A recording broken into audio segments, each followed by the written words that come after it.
Marriage after 60 isn't the same as it was in your younger years. The emotions, the expectations, and even the challenges look different now. Whether you've been single for a while, recently gone through a divorce, or are coping with the loss of a partner, thinking about remarriage brings up questions that many people overlook until it's too late. From finances and family dynamics to emotional well-being, the decision to remarry at this stage of life comes with real consequences that deserve a closer look. In this video, we're going to uncover 5 essential truths that you need to know before remarrying after 60. These insights might just change how you view love, commitment, and long-term security at this stage in your life. Too often people rush into remarriage without thinking about how it could impact their future, and later they find themselves dealing with unexpected stress and complications. But when you have the right knowledge, you can make the best decision for yourself, one that brings fulfillment, peace, and stability. Stay tuned until the end, because understanding these 5 truths could help you avoid unnecessary heartache and ensure that any new relationship you enter is truly right for you. Whether you're considering remarrying soon or just exploring the possibility, you'll want to hear this. Now let's get started. Number 1. Financial realities change after 60. One of the biggest surprises people face when remarrying later in life is how much it can impact their financial situation. Many assume that getting married again is simply about love and companionship, but the reality is that marriage is also a legal and financial commitment. If you're not careful, it can affect your retirement savings, social security benefits, pensions, and even what you leave behind for your children or loved ones. The last thing you want is to enter a marriage believing it will make life easier, only to realize later that it has complicated your financial future in ways you never expected. One major consideration is how remarriage affects social security benefits. Many people don't realize that if you are receiving benefits based on a former spouse's work record, those benefits may be reduced or even eliminated once you remarry. This can come as a shock, especially if you are relying on that income to maintain your lifestyle. Additionally, pensions and survivor benefits often come with restrictions, some of which are voided upon remarriage. If you or your partner receive pension payments, it's worth reviewing the terms carefully before making any decisions. Beyond government benefits, there's also the issue of retirement savings and estate planning. When you marry, your financial situation is no longer just about you. It now involves another person's assets, debts, and spending habits. Even if you and your new spouse keep separate bank accounts, state laws may impact how assets are divided in the event of a divorce or passing. If you have children or grandchildren, you'll also want to consider how a new marriage affects their inheritance. Many people assume they can simply leave their assets to their kids as planned, but remarriage often changes legal rights regarding property and wealth distribution. Take Robert, for example, a 72-year-old who remarried after being widowed. He had always assumed that his children would inherit his estate, but after his remarriage, he learned that his new wife had legal claims to his assets, which meant his children could end up receiving less than he originally intended. He had to navigate difficult conversations and legal changes to ensure that everyone he cared about was protected. If you're considering remarriage, take the time to talk to a financial advisor or an estate planner. Make sure you understand how it will impact your financial situation, your retirement, and any assets you plan to pass down. These conversations may not feel romantic, but they are essential for protecting your future. Number 2. Family dynamics can get complicated. When you remarry later in life, you're not just blending 2 lives, you're blending family histories and expectations. And while love might bring 2 people together, family relationships can introduce complexities that you don't anticipate. Unlike younger couples who are building a life from the ground up, people over 60 often come into a new marriage with adult children, grandchildren, and decades of established family dynamics. These relationships don't always merge as smoothly as you might hope. One of the biggest challenges is how adult children react to a new marriage. Even if they want you to be happy, they may struggle with feelings of loyalty to your previous spouse or worry about how this new relationship will affect family traditions, finances, or inheritance. Some may welcome your new partner with open arms, while others may feel resentment, suspicion, or even concern for your well-being. These emotions are completely natural, but if they aren't handled with care, they can create lasting tension that affects not just your marriage, but your entire family. Beyond children, relationships with grandchildren can also shift. If you've spent years being the primary grandparent figure in their lives, introducing a new spouse can feel like a disruption to them. Some may embrace it, while others may need time to adjust. The same goes for your new spouse's family, if they have children or grandchildren of their own. Blending traditions and expectations can take patience and understanding. Another factor to consider is how remarriage affects inheritance and financial matters. It's not uncommon for children to worry that a new spouse might change existing wills, alter financial plans, or even receive a portion of what they assumed was meant for them. And while money may not be the focus of your new relationship, it's often an underlying concern for family members. Some conflicts arise not because of greed, but because children want to ensure that their parents' legacy is honored the way it was originally intended. Take Susan, for example. At 68, she remarried. After being single for over a decade, she assumed her children would be happy for her, but instead she found herself navigating uncomfortable conversations about inheritance, holiday traditions, and even where she would live. While she knew her kids loved her, she quickly realized that her new marriage required open discussions and reassurances to maintain harmony within the family. If you're considering remarriage, take time to talk with your family. Be open about your intentions, listen to their concerns, and set clear expectations about what will and won't change. It may take time for everyone to adjust, but addressing these concerns early on can prevent misunderstandings and resentment later. The key is to approach these conversations with patience, honesty, and reassurance that your decision is about finding companionship while still valuing the relationships you've built over the years. If you're still watching this video and finding these insights valuable, please comment number 2 below to let me know you're here. And if you haven't subscribed yet, I recommend you subscribe and turn on the bell so you don't miss any videos. Your support helps us continue creating good content to inform and inspire you. Now, let's move forward. Number 3. Emotional expectations are different at this stage in life. Relationships look different than they did decades ago. When you were younger, marriage often revolved around building a life together, raising children, buying a home, growing careers. But after 60, priorities shift. Marriage isn't necessarily about starting from scratch.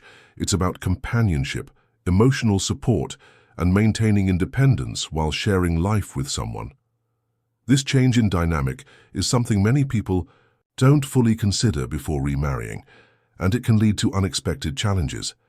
One of the biggest differences is the level of independence each person brings into the marriage. By the time you reach your 60s, 70s, or beyond, you've already established routines, habits, and a way of living that suits you. You may have your own home, personal hobbies, and a daily rhythm that makes you feel comfortable. A new marriage introduces another person's habits, lifestyle preferences, and expectations into your world, and that adjustment isn't always easy. Some people expect remarriage to be as effortless as finding the right partner, but in reality, it requires careful navigation of boundaries, personal space, and individual identity. Unlike younger couples who may be building financial security together, later in life marriages often involve two individuals who are already financially stable and emotionally self-sufficient. This means that the reasons for coming together are different. Love, companionship, and shared experiences become more important than external achievements.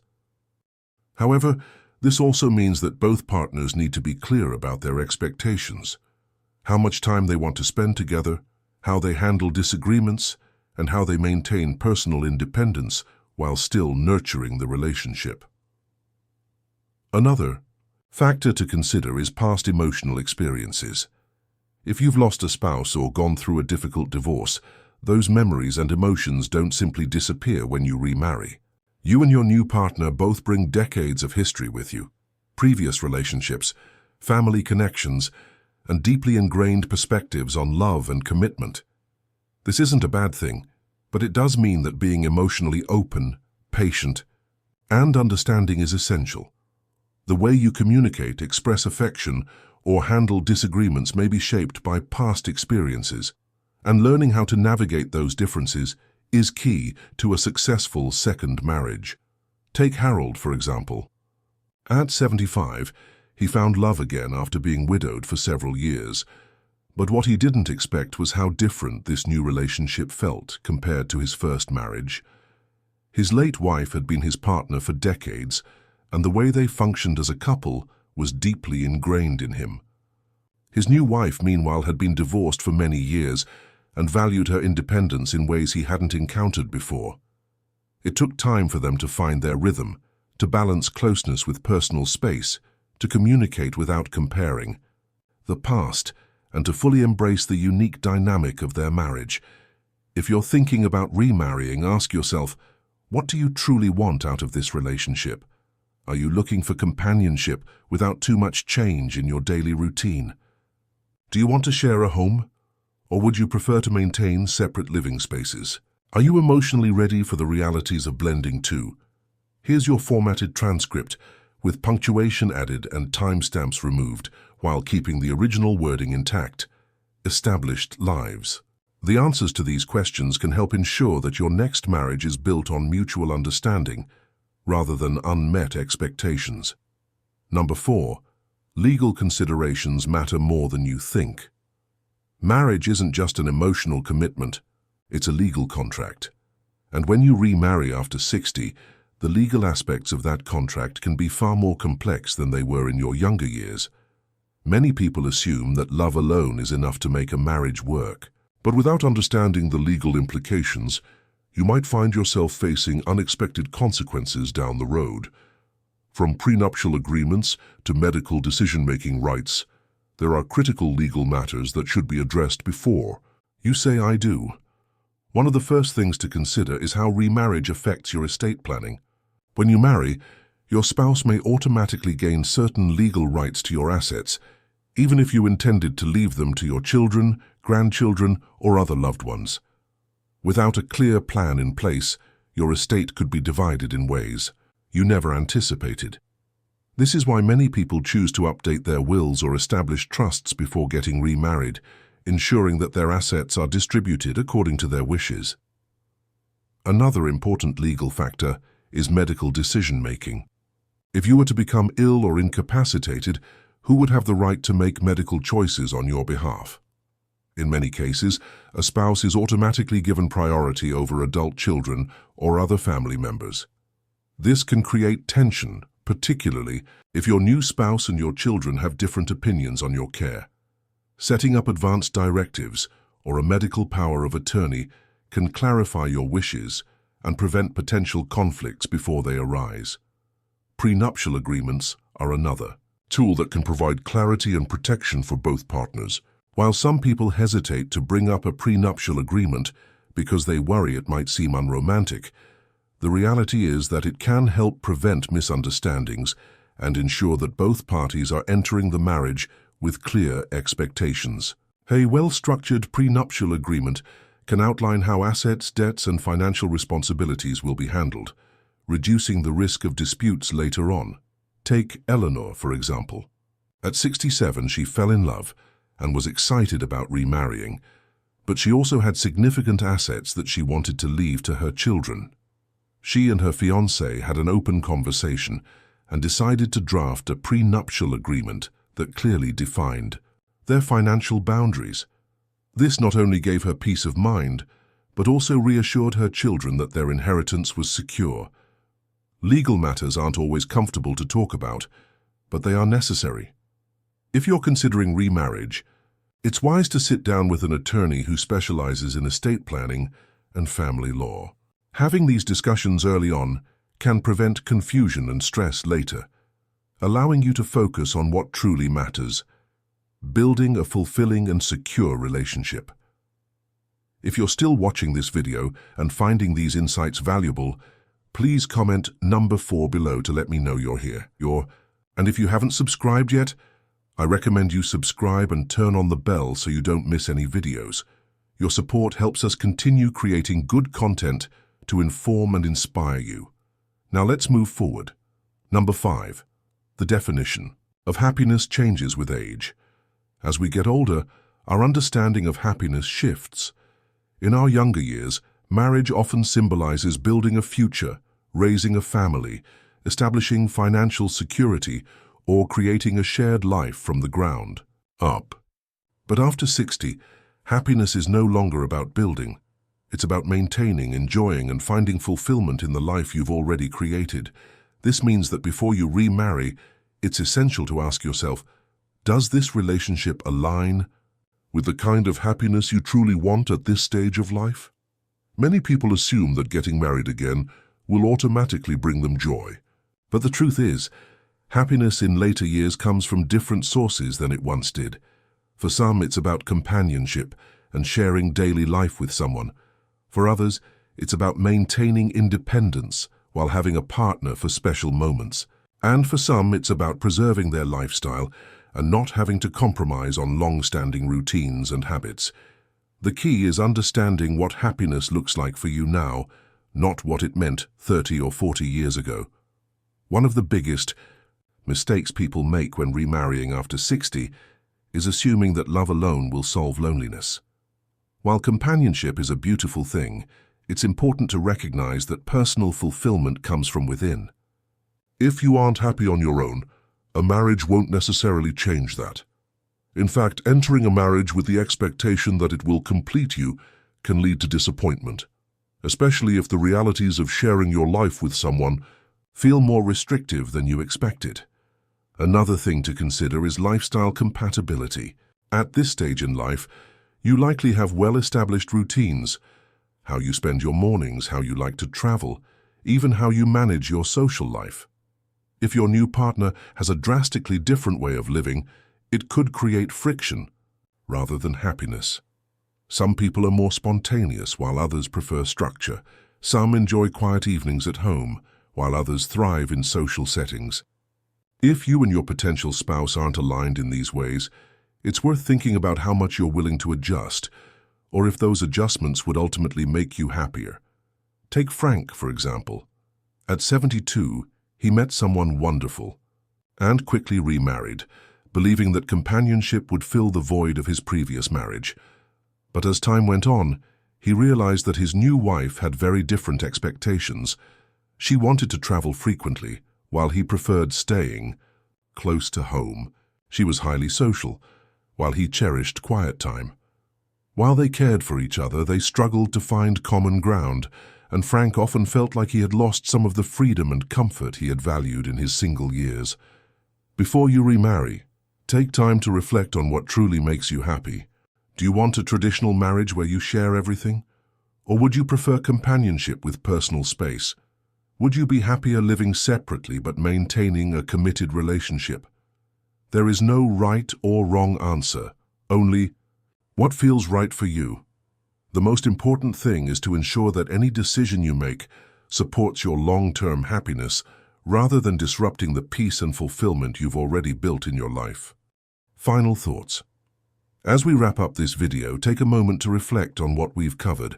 Remarrying after 60 can be a wonderful experience, but it's also a decision that comes with important realities, ones that too many people overlook until they're already in the middle of it. From financial considerations to family dynamics, emotional expectations, legal implications, and your own personal definition of happiness. These are all factors that deserve careful thought before making such a life-changing commitment. The truth is, marriage at this stage of life isn't about following old traditions, it's about making a choice that truly serves you. Some people find deep fulfillment in remarrying, while others realize that they're happiest maintaining their independence or exploring alternative forms of companionship. The most important thing is that whatever path you choose, it aligns with your values, your lifestyle, and your long-term well-being. If today's video has given you something to think about, I encourage you to take your time before making any decisions. Have the necessary conversations with your loved ones, seek financial and legal guidance, and most importantly, listen to your own needs. There's no rush. This stage of life is about embracing what makes you truly happy, not what others expect or what society tells you is normal. Thank you for joining us today. We'd love to hear from you. Leave a comment below and share one thing you learned today and how you plan to use it in your life. Your thoughts are important to us, so don't hesitate to share them. Reading your comments gives us great motivation and encouragement. If you enjoyed this video and found it helpful, please like, subscribe, and share. Your support helps us continue creating good content to inform and inspire you. Thanks for watching, and we look forward to seeing you in the next video.